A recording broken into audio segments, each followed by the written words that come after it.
Hello artists! Today I'm talking about mixing colors to make animals look like realistic, like, you know, the colors they are, not like the skill colors. I call them like colors right out of the tube. So I'm using this fox as my example.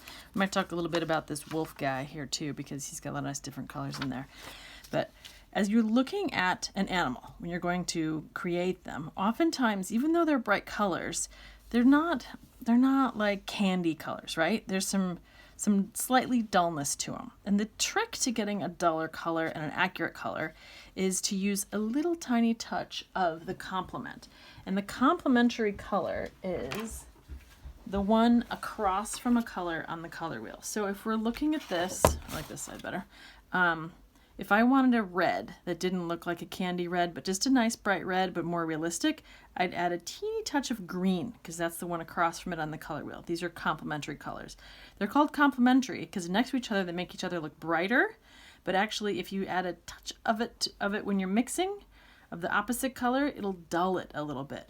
So next to each other, it brightens them, mixing them dulls them. And that's called color intensity. So we're going to be playing with the color intensity today. The complement of blue is orange, and the complement of violet is yellow.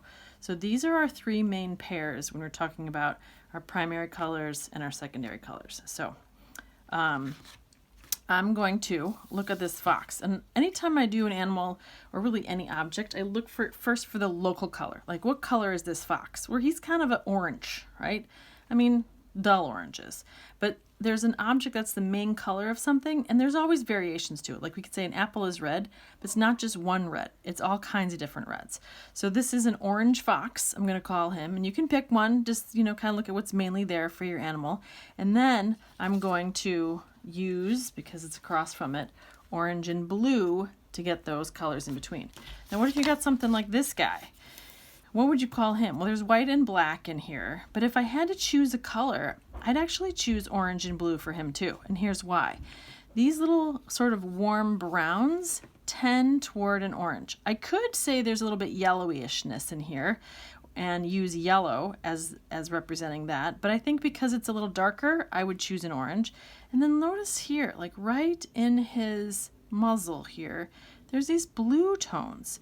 So even though there's also going to be a lot of white and black, if I keep in my mind that he's sort of orange and blue also, I'm going to get a much more interesting, accurate color. I don't use black very much at all when I paint because I want the colors to create my lights and darks, and I use the complements and the shadows, so they dull and they can darken also. But anytime you are mixing colors, you want to start with the lighter color, which is often the warmer one, and add little dabs of the darker one to it, because the darker ones, the darker pigments, will tend to have a little more power to them. So I'm going to start by mixing all my complements, just to get an idea of what would happen if I wanted to, you know, mix those things together and see what a difference it would make. So I wet all my colors, put a little drop in all of them. Let's start with red to green. I'm going to start with my red here. I'm going to put some in the palette so I can see what I'm getting. And then I'm going to mix the gray first, just to get an idea of what it looks like. And then I'm going to put some of the opposite each color in there. So like I said, a little touch at first. And you can see, look at that, worked right away. Woohoo! I've already got my gray. It's a little bit reddish yet, so let's do a little more touch of green. And in theory, an equal amount of both will give you a nice complementary color gray. And the grays do a little different things. I mean, that's all theory, or nothing's ever perfect. So I'm going to put the gray in the middle here so I can see it. And now what if I just add a little more red to it? What do I get? Can I start to move this toward the red? So I'm basically making a color blend here, just to get an idea of how I could get those middle values and let them mix toward each other. Now what if I wanted to go more green over here?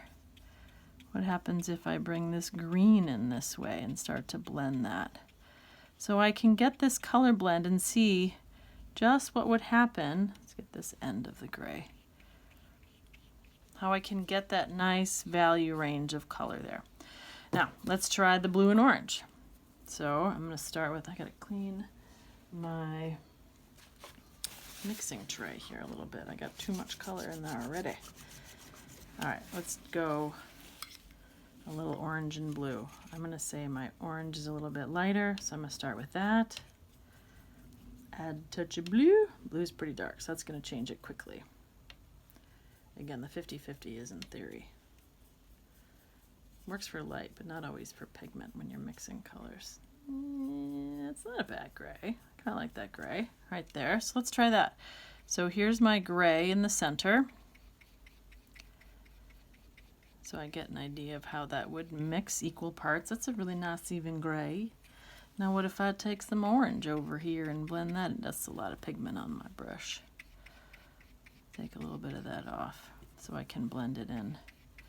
And I can see how I can tend toward the warmer side. Let's get a little blue on here. Looks like I could have used a little more water in my blue paint when I dab some water in there. Like so. And this is blending nicely because these are still wet as I'm doing it.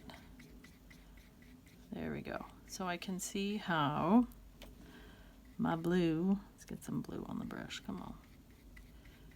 And I can blend those together. And if I don't like this darkness that's happening, this darkness that's happening there, I can soak it up a little bit. There we go.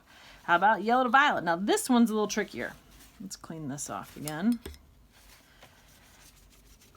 Because the yellow is so light. So I want to make sure my brush is really clean. I got no more of that on there. Good. And I got to get some more yellow, don't I? Still good. You'd be surprised how much you can get out of these. All right, but this time, because the yellow is so light and my purple is so dark, I'm just going to do a little tiny touch. I often call it breaking the color when you add just a touch of the complement. Learn that somewhere along the way. Oh, sure, that's a lot, but that might be just enough. There we go. Look at that nice gray. And I don't normally, I'm not like, oh, gray, it's not my favorite color, right?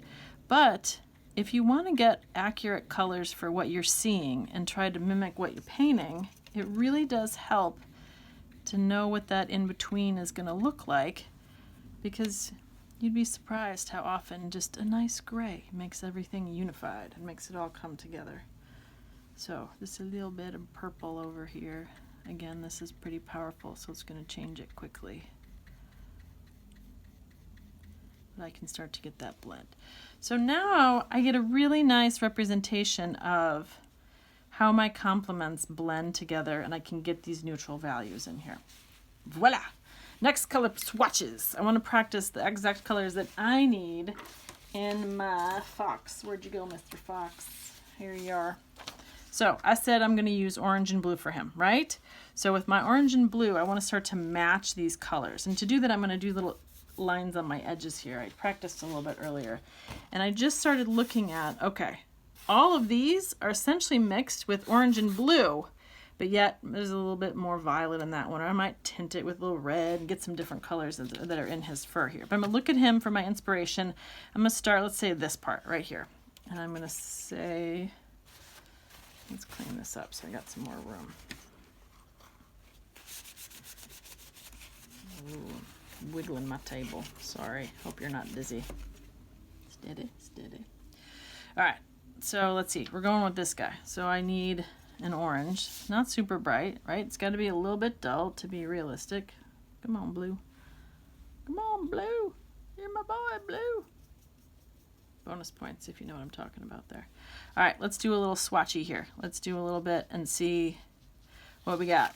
Not bad. That's kind of this one, actually, but it could be a little darker, so I need just a little more pigment on my page.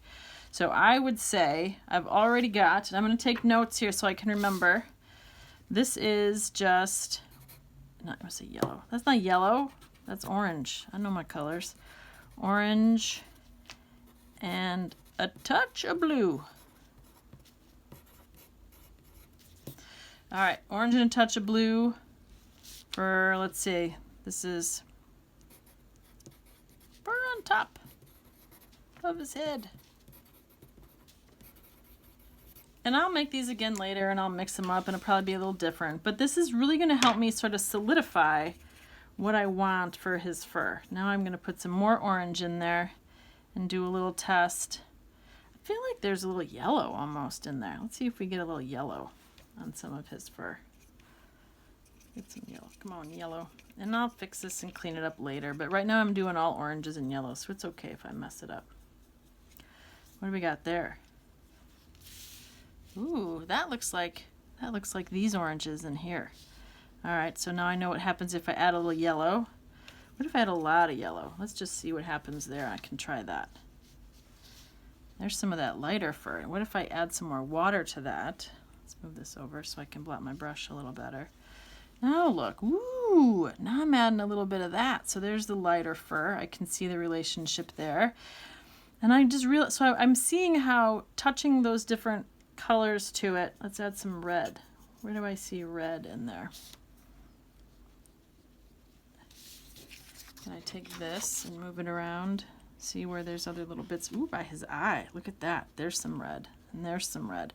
So I can start to see, all right, I can get these different things. I'm mixing analogous colors. That means colors that are next to that color on the color wheel to vary the color itself. And now I want to play with the shadows. I gotta get that dark. That's dark. So let's do a little bit of black. Not really black. I don't use black, remember? I'm going to create the black with my complementary pair. So I'm going to get a dark gray. And I need it to be pretty dark, don't I? Look at that. So if I get a good amount of pigment on there and I use that in these shadows, it's really going to add depth. Anytime you use complements for shadows, it really increases the look of the depth of your painting. Where I feel like black tends to flatten, complements tend to add depth. So I think that's a lovely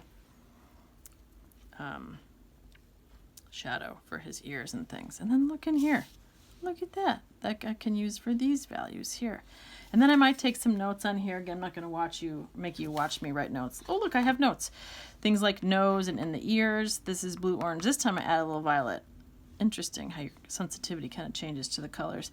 Fur variations. Oh, look, fur variations, a little water, add a little red here, a little yellow. So I give myself some notes, so unless I'm doing it all together, I can come back and I'll remember it. I'd put some notes on here and I'd have all my color swatches worked out. All right, I'm going to pause this one and do the next video. I'm practicing the layering that I would use to create the fur. Okay, thank you.